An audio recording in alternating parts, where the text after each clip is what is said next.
A WIS investigation exposed secrets with a 14-year-old murder case, never before told to the public. A man accused of murder. Has he been indicted here in Darlington County? He has not been indicted in Darlington County. Never charged. A confession that doesn't match the evidence. We actually think that he has mixed up details with another murder.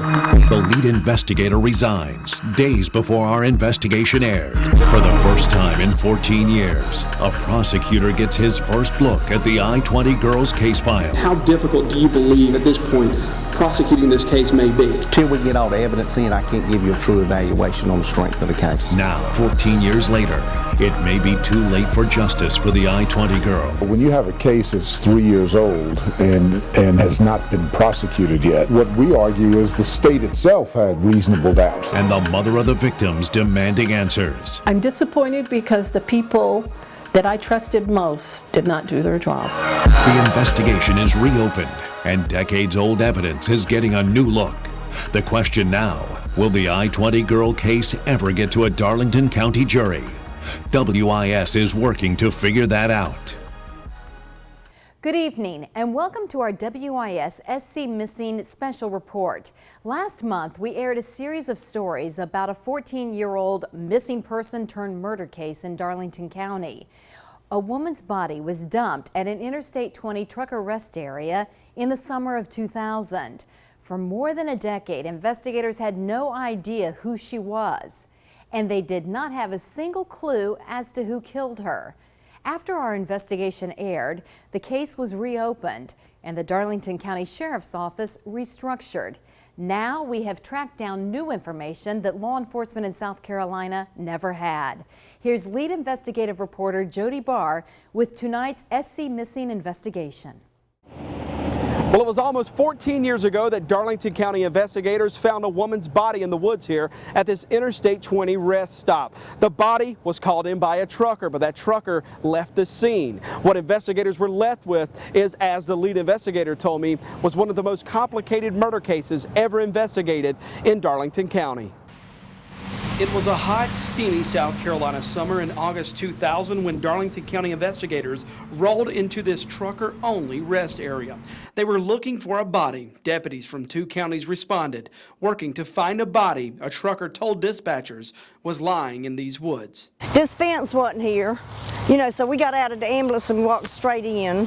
Glenda Wilkes was one of 2 medics who got the call and showed up. We started walking in the woods, so we all stopped and decided that it would be best that we split half and half. So half of us went to the right and half of us to the left. Wilkes, with a Darlington County deputy in tow, went left. She says the search didn't take long. It's either this tree or that one right there. This is Wilkes' first trip back to the scene in 14 years, but Wilkes says she hasn't forgotten many details. I think I got her, I think I found her. And he came over and then I removed a little bit. I didn't want to touch anything, so then I moved a few more leaves and he said, yep. So then he called everybody else and told them that we had her over here. The scene, Wilkes says, was so overgrown then, she's surprised they even found the body. Her body was mostly covered up except her hip was up in the air because she was laying on her side and kind of face down. And her hip, we saw the hip. If it hadn't been for that, we'd have never seen her. Yeah. Where were you 48 hours later? 48 hours later, we were right where we were at. I mean, we had a body at autopsy. We had the cause of death, which was strangulation, but we had no information. Andy Locklear was the man leading the investigation into identifying the I-20 girl and finding out what happened. Locklear was a rookie investigator when he got the case, only 6 months a detective. With virtually no physical evidence to find the killer, Locklear says his first job was to figure out who the woman was. Investigators estimated the woman was lying there for nearly a month. The hot August sun and humidity sped up decomposition, making the woman impossible to identify without matching her DNA to a family member. We didn't have a clue at the time actually what had happened or how she died. She didn't deserve that. Glenda Wilkes has passed this rest area hundreds of times since August 2000. Still, the memories from that day, she says, haven't left her. Is this something you were able to pass by here and not think about? I've always thought when I came by here, I don't think I've ever been by here that I didn't think about her. Investigators had a huge problem in the beginning. But we didn't have a whole lot of answers. Where do you start piecing together a case when you have no idea who the victim is, where she's from, and how she got there? The hard work to put a name to the I-20 girl's face begins. The days after Darlington County investigators took the I-20 girl's body from this Interstate 20 rest area, the work had started to figure out how she got here. Investigators had no clue of who this woman was, where she was from, or who killed her. Darlington County investigators took several years to submit the first DNA sample from the woman's body, the first major delay in identifying the I-20 girl. This rest stop along Interstate 20 in Darlington County is home to a 14-year-old mystery. This is the spot investigators found a woman's body in August 2000, but they did not know who she was. To this day, investigators still have not charged anyone with the murder. Just a copy of everything. Former Darlington County Coroner Eldridge Norton didn't stop working until he could put a name with the I-20 girl. When he retired in January 2001, Norton buried the remains. It would take another decade before he found out who she was. Saw many of them in 20 years. This was the only unidentified person that I had had in 20 years. How important was it for you to identify who this woman was? Well, I always felt like she belonged to somebody. Just took interest in it, wanted to keep looking. Number one, you've got to find out who you're dealing with. How did that person get here, and how did that person die? And you're thinking, you know, like you would any other case, it's all going to fall into place, and we'll start getting information. It'll start coming in and go that route. And you know, it just didn't happen that way with this case. The lead investigator needed the public's help. Forensic artists used the woman's skull and recreated a clay image of her face. It took weeks to finish and to get this final rendering out to the public. Days turned into weeks and weeks to years. The I-20 girl composite didn't get any answers. When you can't identify a victim, you don't know what the norms are for that victim. You don't know what the routine is for that victim. Does that victim, you know, hang out at rest areas, or does that victim, is she you know, somebody else that was traveling? And you start asking a bunch of questions that you can't get answers to. All we knew is we had a body, and we needed to get some answers. Investigators had one thing, and it was a sure thing. It's DNA. SLED agents collected pieces of it from the crime scene. A pathologist took a sample from the woman's body. The problem here, though, Darlington County investigators waited 5 years to take that sample from the woman's body to submit it to a Texas lab to begin the work of identifying the I-20 girl. Did you have conversations with Darlington County? You know, there were numerous times that, you know, we'd call and that you know, somebody would have to call us back because they couldn't find the file.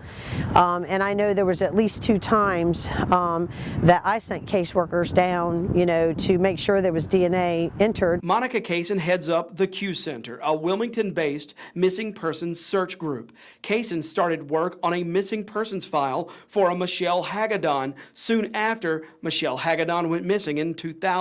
She knew about the I-20 girl case out of Darlington County, and in 2005, she went straight to investigators to try to help. I submitted then that there was a Jane Doe in South Carolina that I was very interested in concerning Michelle Hagedon. I supplied 3 pictures never to have been seen by the public to that investigator and asked them, you know, requested at that point that they check into the Jane Doe. There was a striking resemblance, and I remember saying that, and I actually have notes in my case file repeating that. Despite the casing clues, it took Darlington County investigators more than a decade to identify Michelle Hagedon.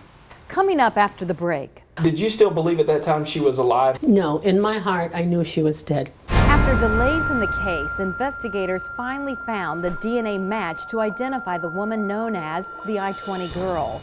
Investigators also got one step closer to identifying a killer.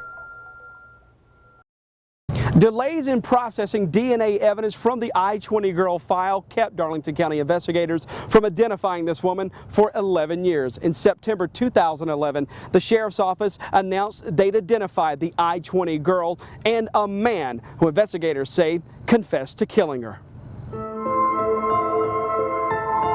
Michelle Hagedon was a mother to 2 children, a girl and a boy. Her family says she fell into addiction, the kind of trouble that leads some into a life of sex for cash. Hagedon, investigators think, chose to do business with truckers. It was a deal that cost Michelle Hagedon her life. It's the whole family. Kathleen Applegate knew Michelle Hagedon well. She's her mother. Applegate spent 11 years wondering where her daughter was. She usually kept in touch, but in mid-2000, the calls stopped. She used to call me and, tell me what she was doing, and, and then there were no more calls. Applegate remembers getting a call from Brunswick County, North Carolina investigators around 2008.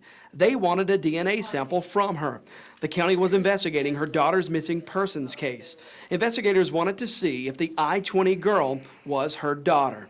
3 years earlier, Monica Kaysen, an expert in solving missing persons cases, made the connection for investigators when she handed Brunswick County the clues they needed. I submitted then that there was a Jane Doe in South Carolina that I was very interested in concerning Michelle Hagedon. I supplied 3 pictures never to have been seen by the public to that investigator and asked them, requested at that point that they check into the Jane Doe. There was a striking resemblance, and I remember saying that, and I actually have notes in my case file repeating that. Kaysen says she never heard another word from investigators. The sample Applegate gave in 2008 should have been more than enough to compare, but investigators asked for a second sample, this time from Applegate's grandson, Michelle Hagedon's son. Do you remember how long that took? Over 2 years. Did they ever tell you why it took so long?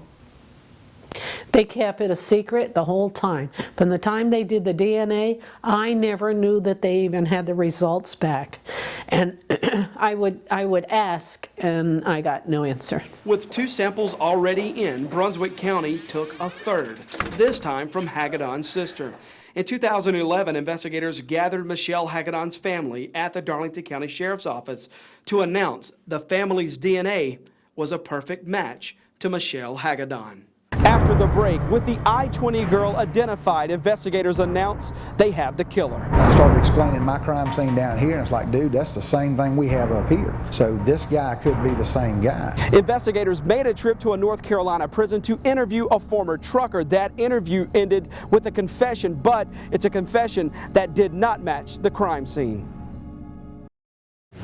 With the I-20 girl identified, authorities started work to build a murder case against the man the lead investigator in this case labeled a serial killer. Deputies got a confession from this man, but as we found out through our investigation, the details of that confession do not match the details of this crime scene.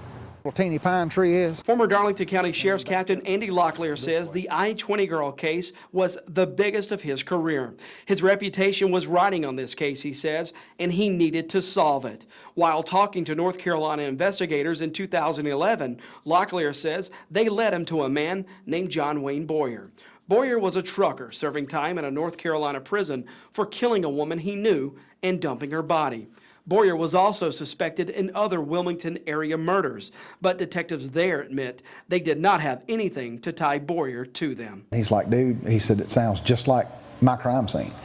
He said, I got a case that I've not charged him with that we think he's done, but I don't have the evidence to charge him. Armed with that tip, Locklear decided to visit Boyer in prison. He was just an evil person. I mean, you could sense the narcissistic attitude that he had. So, I've always been a pretty good interviewer, and I just let him talk. Locklear says he finally cornered Boyer into confessing after he tricked Boyer with a statement about the crime scene evidence that was not true. I said, why would your DNA be on this wire, which was what was used to strangle this person?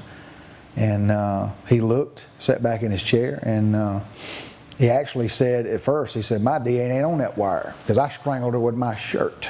The autopsy shows Hagedon was strangled with a wire, not a shirt, as Locklear claims Boyer admitted. Locklear says Boyer accurately described some other details of the scene, but the major fact, how Hagedon was murdered, Boyer wasn't even close. Locklear had an explanation. Despite the fact that there were those discrepancies with that confession, you believe John Wayne Boyer is the killer in this case? Yeah, with the discrepancies in there, and we attribute that to confusion. Despite the inconsistencies in the confession, Locklear named Boyer the killer during this 2011 press conference. That day, Locklear promised to have charges filed against Boyer, charging him with murdering Michelle Hagedon. If you were representing this defendant in this case today, what would you argue to a jury about that confession alone?